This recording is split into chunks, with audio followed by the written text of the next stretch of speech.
ஹலோங்க, ரோலால மத்தச்சேர்னு ஒரு mini mall இருக்கு. எப்படி இருக்குன்னு தெரிஞ்சுக்கலாமா? வாங்க தெரிஞ்சுக்கலாம். ஒரு நிமிஷம், தெரிஞ்சுக்கிறதுக்கு முன்னாடி நேம் கரெக்டாக சொன்னான்னு தெரில, ஜூம் பண்ணுறேன், நீங்களே பாருங்க.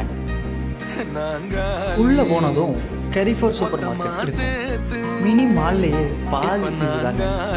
ஒரு லைஃப் ஃபார்மசி, ஒரு சின்ன table tennis court, shuttle court, note பண்ணிக்கோங்க, ஷட்டில் கோச்சிங் உண்டு. லைட் ஷாப் 1 2 3 4 இருக்கும். இன்னொன்று சார்ஜோட ஸ்பெஷல் ஏர்கிராஃப்டான ஏர் அரபியோட செக்இன் யோட. நம்ம பேசுகிறப்ப குறைச்சி மலையாளம் வரும். இப்போ மலையாளம் படிக்கிறது உண்டு. பேட்மிண்டன் ஷட்டில்லாம் பார்க்க ஆசையாக தான் இருக்கு, விளையாடணும்னு ரொம்ப ஆசை. ஆனால் விளையாட தான் யாரும் இல்லை. அதுக்கு முதல்ல உனக்கு விளையாட தெரியுமான்னு கேட்டிங்கன்னா, ஏன்